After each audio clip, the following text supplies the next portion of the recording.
Hello everyone, I'm back with a little bit more wine to do another On My Shelf video. As I stated in my previous On My Shelf video, I went to Twitter to ask for coordinates and got an abundance of coordinates. I actually probably have enough to do a whole other 1 or 2 videos, but today I'm going to try to talk about 4 books. The first coordinate I received from Danielle over at One Small Paw, and it is the numbers 3 and 5. And the book at that coordinate is The Complete Works of William Shakespeare, in this beautiful leather-bound, gold-leafed ribbon edition. I think it's a Barnes & Noble edition, but I remember finding this for $2 at the local secondhand store, and I couldn't pass it up. I haven't read anything out of it, but it was just too beautiful of an object to pass up, especially for that price. I actually am kind of ashamed to admit this. I've never read an entire Shakespeare play. I have seen a few on stage, but I've never read one in its entirety.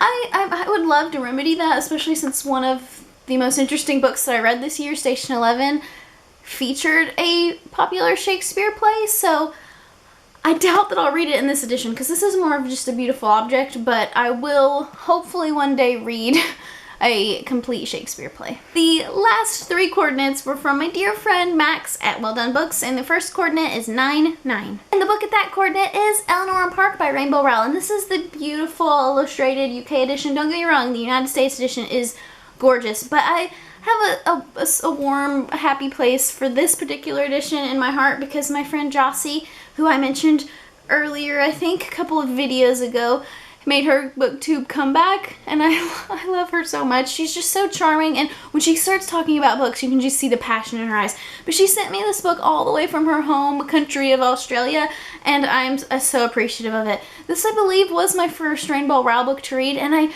I know that it's really high quality. It may even be her best book, but I can't remember it. I know it's only been like 1 or 2 years since I read it, but I think that this will be the first Rainbow Rowell book that I reread.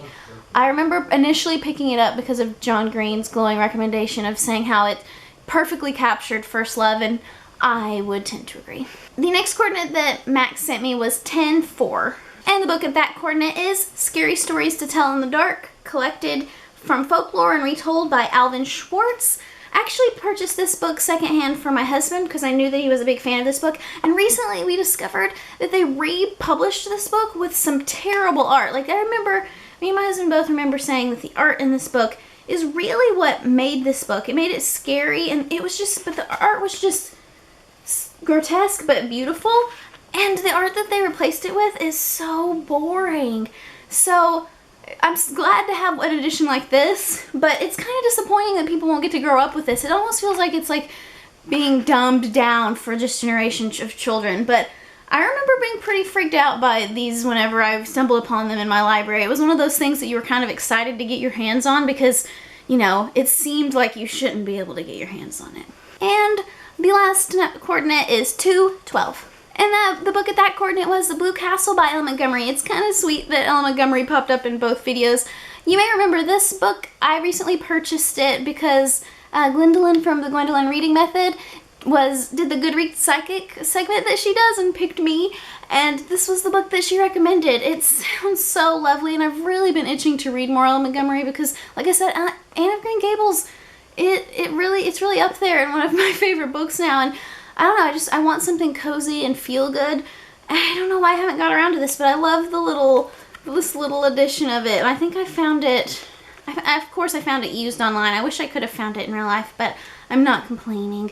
I really need to dig back into Ella Montgomery. It's just, oh, that sounds lovely and it's so pretty. And guys, that was much shorter than I thought, which worked out well because my battery light is blinking at me. As always, please feel free to share your thoughts on any of the books that I shared here today or anything else that I mentioned down in the comments below. Thank you so much for watching, and I will see you tomorrow with a new video. Bye!